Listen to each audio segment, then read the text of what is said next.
Oh, hello everyone, this is Chandra Easton from Star Astrology Healing.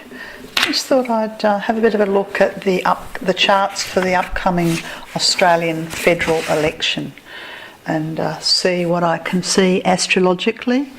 I'm going to look at the charts of the two primary contenders, that's Scott Morrison and Bill Shorten, and compare them to the chart on the day for the federal election, and then also look at charts of Clive Palmer and Pauline Hanson. Okay, so we have two very different candidates in the two primary candidates, Scott Morrison being the current Prime Minister who came in 6 months ago after a coup that got rid of Malcolm Turnbull, and he's got a lot to prove. He's seeking to justify his existence, despite the Liberal Party's attempt to say that that's all behind them and it really doesn't matter that Malcolm Turnbull, the Prime Minister, was sort of deposed in a coup 6 months ago. The Australian electorate, by and large, think there's some explaining to do, so he's definitely got something to prove on one level. Then we have Bill Shorten, who's been in the background as the opposition leader for, is it 5 or 6 years? I forget, 6 years maybe.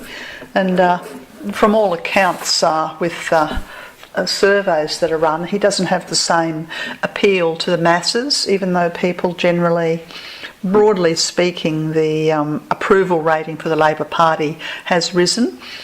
But not for the leader, Bill Shorten. So he's seen to have a bit of an image problem.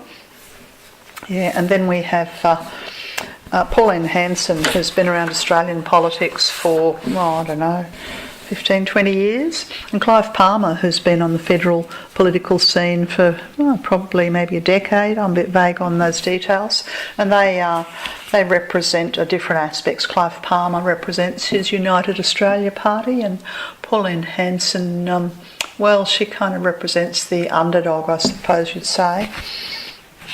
Yes, I'll look at those various charts, but first of all I'll look at the election chart. Maybe I'll start with Scott Morrison's chart. Now, the tricky thing about Scott Morrison is that we don't know what time he's born. We know he's a Taurian. And I guess just observationally, by looking at him and the way he presents himself, I have a bit of a sense that he might have Leo rising. So I've done a chart for 5 minutes to midday. I haven't rectified it in the normal sense of the word. I haven't gone back through his life events, but I've just had a bit of a educated guess on a Leo rising. If I'm right with that, that puts his sun in Taurus very high in the chart and gives him a sort of a sense of prominent public persona, and dare I say it, a bit of a sense of entitlement. Directly opposite that in his chart is the Earth in Scorpio, Neptune in Scorpio, and he has the Moon in the sort of literally, 1 minute into Sagittarius. That's if he is born at 5 to 12. Yeah, I have a feeling that he has a bit of a hail fellow, well met kind of public persona, which makes me think that his Moon is in Sagittarius. Yeah, but it puts Neptune down at the bottom of the chart, and that can give a lot of things happening in the background that we're not really very aware of. The strongest configuration in his chart is the very tight square between the Sun in Taurus, Jupiter in Leo, and the Jupiter in Leo square to Neptune. The kinds of things that you'd expect with that would be sudden rises and sudden falls in his life, in his relationships. You could say that he's been a bit of a sort of a kingmaker. He was supposedly the loyal deputy, standing literally shoulder to shoulder with Malcolm Turnbull one day, and then next thing you know, there's been a coup, and lo and behold, he comes out supposedly squeaky clean as the middle-of-the-road elected leader. I have a lot of trouble buying this middle of the road nice guy image, and the reason for this is that he has two planets in Gemini, Mars in Gemini and Mercury in Gemini, and this gives for a bit of a sort of slippery character. Say one thing, do another, jump positions according to the political mood, a deal maker. He was certainly counting numbers to get the top job. He wasn't elected into the top job. So I don't like the Mercury-Mars conjunction in Gemini. What else can I say about his chart? He's got Saturn in Aries, so there's a fairly strong, fairly healthy ego, and again I get that theme coming through, a bit of a sense of entitlement. Not to say that he's not a hard worker. I think he probably would be a hard worker, but Saturn in Aries can be blind to one's own faults and a bit of a sense of a megalomaniac tendency karmically. And I guess you could say he sees himself as the leader, very much the leader. Okay, now if I compare Scott's chart with this hypothesis of 5 degrees Leo on the ascendant, and I compare it to the election chart, well, on the day of the election, the 18th of May, there's a lineup of planets in Taurus. This is Sun, Mercury, Vulcan, Uranus and Venus. Now you would say that would normally favour a traditional security-based political party like the Liberal Party in Australia, who are the Conservative Party. So Australians are worried about the bread and butter issues. They're worried about their financial futures. There's a bit of a slowdown of spending. So all of those things, to my mind, are reflected in this stellium of planets in Mercury, and they all sit on top of what I think is Scott Morrison's midheaven. So he's doing his best to make himself one of the ordinary blokes, hard-working bloke who's struggling. But of course we know that the six-figure income of the politicians have means that they don't struggle. Yeah, but what is this? What other things can I see in the chart? Now, the moon is in Scorpio. It's literally very close to the full moon, the Taurus Scorpio full moon. That was the day before, on the 17th of May, I think that's right. Yeah, so very, very important day in the spiritual calendar for the raising of consciousness and for the light of the soul to shine through. Now, the moon in Scorpio is crossing, or it's sitting right on top of his Dharma or his destiny point, and about to cross his Neptune probably, about 10 hours after. I've cast the election chart for 6 p.m. on the day of the election. So I guess I'd say sometime early in the morning on the 19th, Scott Morrison's fate will be known. And it's crossing his Dharma point and his Neptune. So there's a lot of undercurrents going on. It's almost as if the image that we're given doesn't really match what's happening. And the election chart activates Scott's Jupiter. Not in a good way, in a negative way. There's a very tight square between the Sun and Mercury, the transiting Sun and Mercury, and Scott's Jupiter. It's hard not to interpret that as a bit of a fall from grace or a collapsing of, it's a bit like egg on your face. And interestingly, there was someone tried to throw an egg at him the other day. So I think here we've got a bit of a direct hit to his persona and his pride, and there's a bit of egg on his face. Yeah, so I don't think that's a particularly fortunate aspect for Scott on the 18th of May, and I've cast the election chart for 6 p.m. because it's generally after about 6 p.m. that they start counting the votes. Yeah. I would say that it won't be until the moon has transited through Scorpio and crossed Scott's natal moon, and that'll be 20 hours after. It'll be sort of probably mid-afternoon on the 19th that things will become clear. Okay, but I don't like the look of it. For Scott, it looks like there's a bit of egg on his face. It looks like there's a bit of a fall from grace. Yeah. Then the transiting ascendant is directly opposite Scott's Mars and Mercury. I think there's been a lot of backroom dealing, and that's something that Scott wouldn't like us to see, that an aspect of his personality that's quite ruthless with backroom dealing, and that part of his nature is being brought into focus by the transiting Sagittarian ascendant. I think what Australians are looking for is someone who's upfront and honest, and you could say that the most devious part of Scott's nature is in the spotlight. And that's literally on the day of the election. So I get the sense there that despite some of the backroom dealing or dealing with the independents that the Liberal Party have been doing, that it necessarily is not going to fall in their favour. Yeah. The transiting ascendant won't square his Pluto and Uranus until the following day.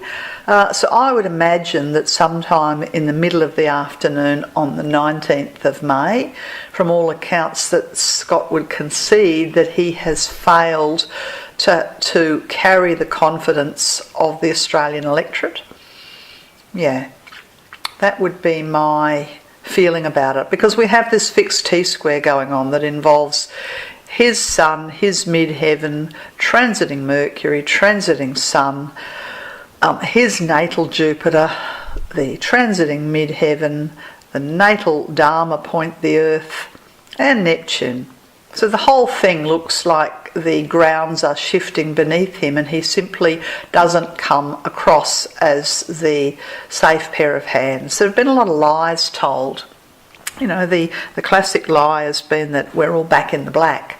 And the Australian people have seen through that, and they know that the Australian economy is in trouble, and they'd rather be told the truth rather than, spin a lie.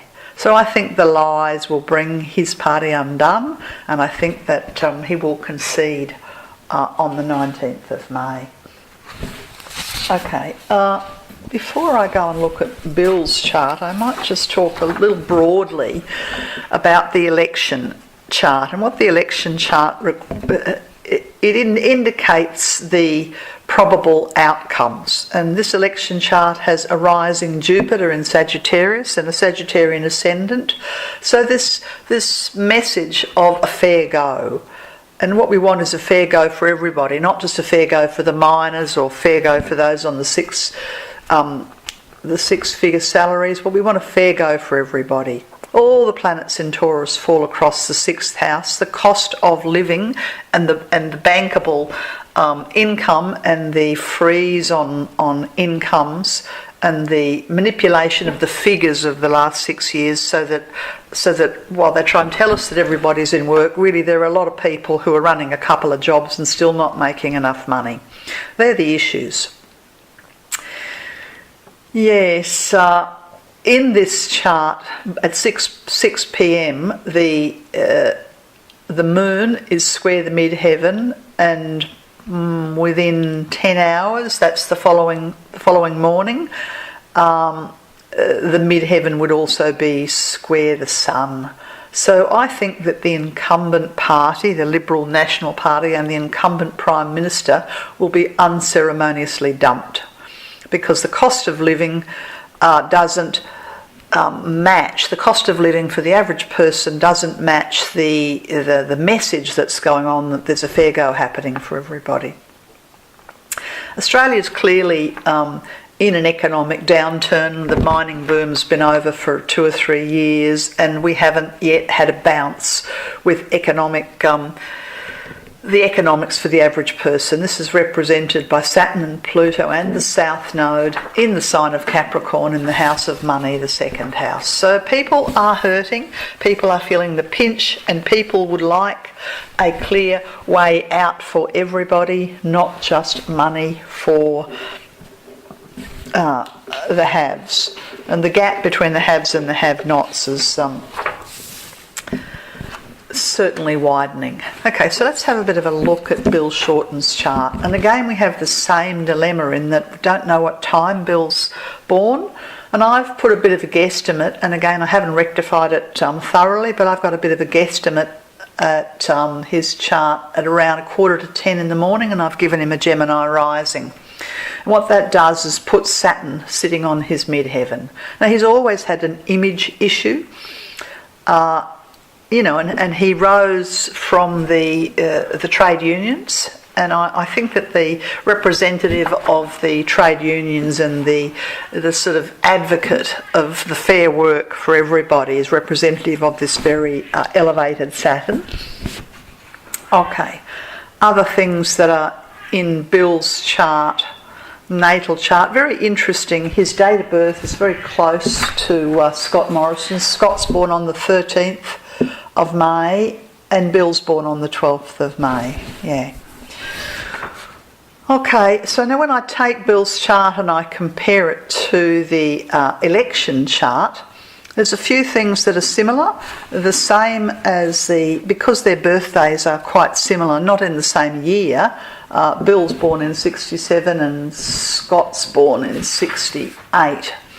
Yes, but because they're born very close together in May, their birthdays are close together in May, then they're Taurian planets and necessarily the Scorpio moon the transiting Scorpio moon activates the same parts of the chart. So they're both in a struggle for identity and a struggle for the top job.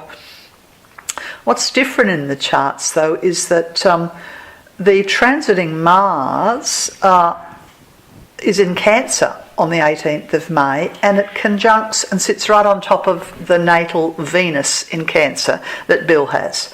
And I have a feeling that this is the women's vote. And I have a feeling that generally speaking, this is the women in his party, and the sense of the party reflects more the community, the Australian community. So I would say that is the women's vote.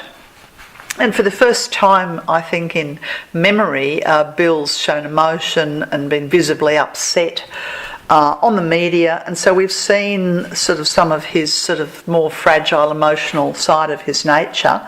And he does have a natal Venus in Cancer. And I have a sense that that revealing of his personal feelings around what's been said about his mother, scurrilous kind of power plays to make him look bad has gone in his favour, really. And interestingly, in his chart, there was something I was going to say there. What was it? Oh yes, and in his natal chart he has Mars in Libra, and the transiting nodes, this is the transiting north node in Cancer, is squaring the Mars in Libra. This is a destiny change. He has a major life direction destiny change, and I would read that he's going from the opposition leader's role into the top job. Another reason why I think that the destiny is a positive change is that transiting Jupiter is crossing his descendant. If I'm right and he's born at 9:45 in the morning, then that puts Jupiter literally rising out of the background into the foreground. So I would say his star is rising. And that's the transiting Jupiter.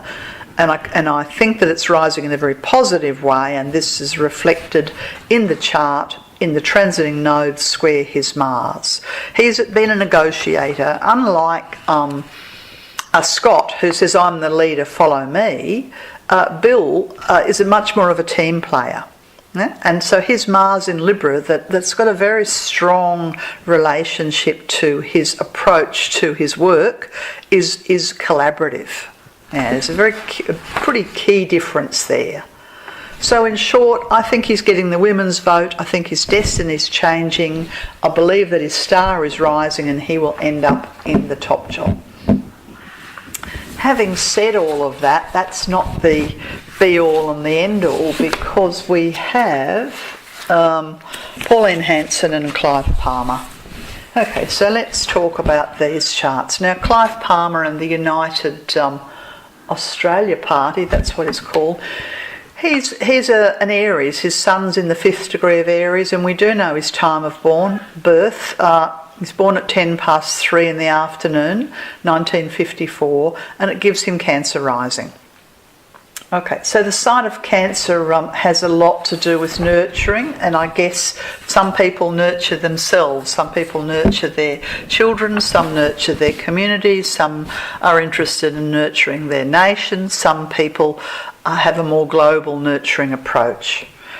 My estimation of Clive, from what I've seen in his public persona and in his chart, that he's about feathering his own nest, that his nurturing is to nurture the ego.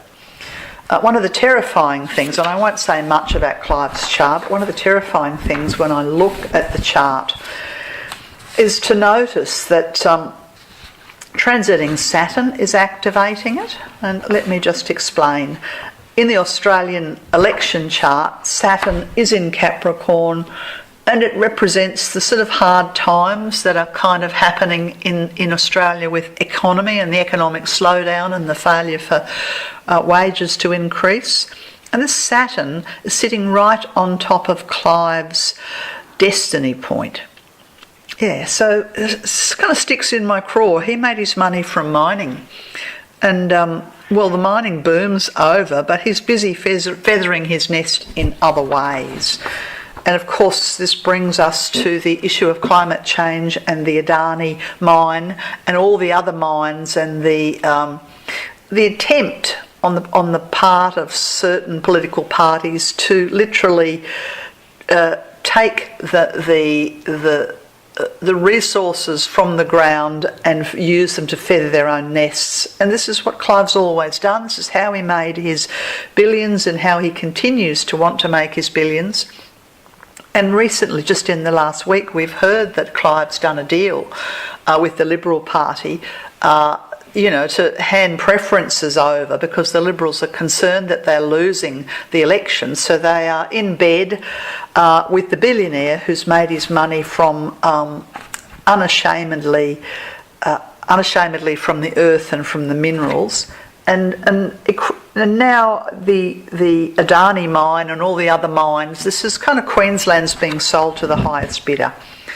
So this is quite terrifying to see this, because transiting Saturn, it looks like, he's done a deal. And the transiting North Node, the destiny point, is on his Uranus. And so,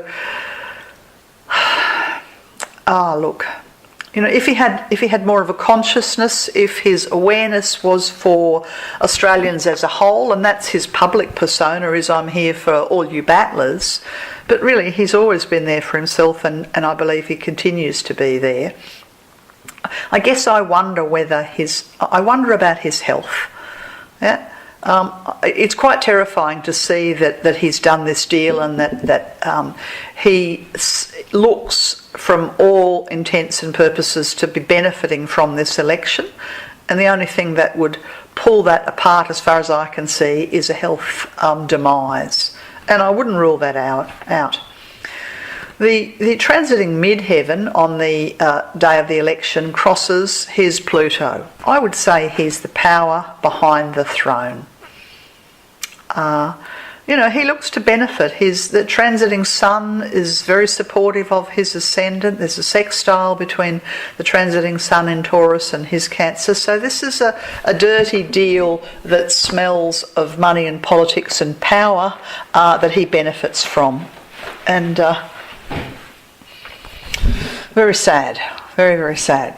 That's my take on Clive, is that he will win some seats, and that he will win some for the Liberal Party. And even if the Liberal Party, as I predict, fail to maintain the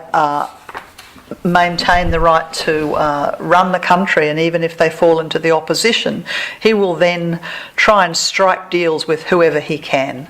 He's in it for himself, and I think only his health will stop him. Okay, let's talk about Pauline Hanson.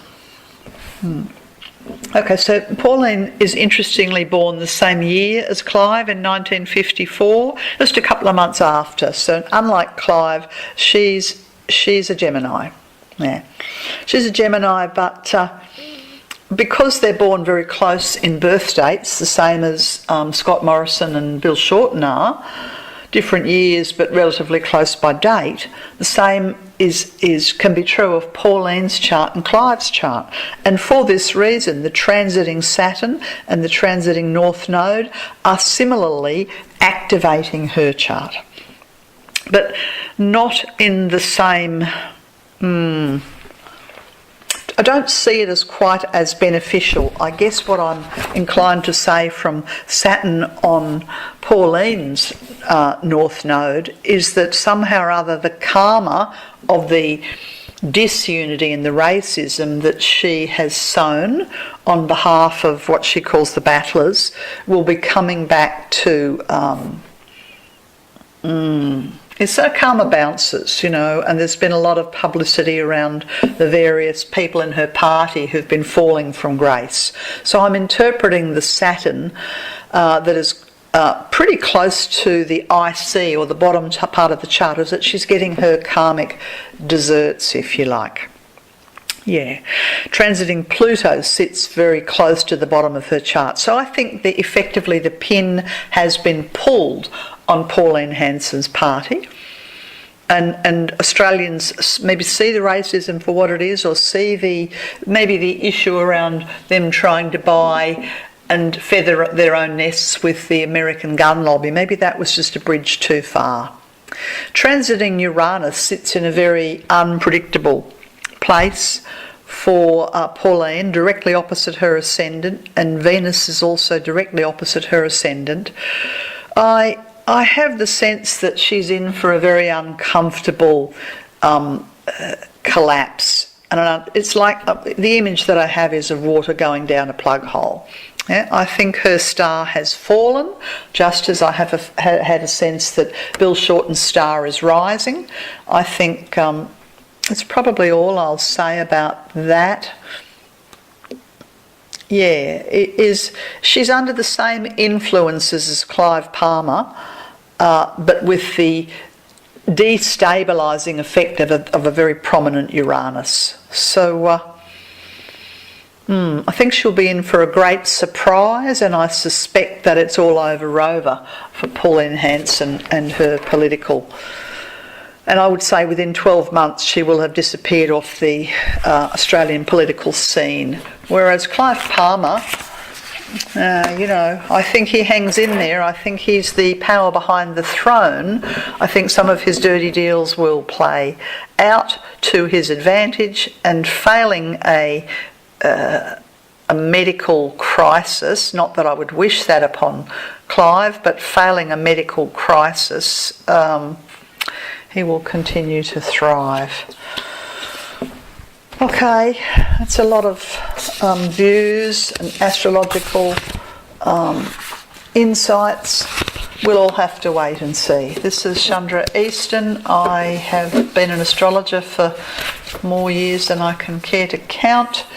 What I've been doing here is the political astrology and looking at mundane astrology, how I work with individuals and with couples and with families and with business decisions is using both traditional and esoteric astrology.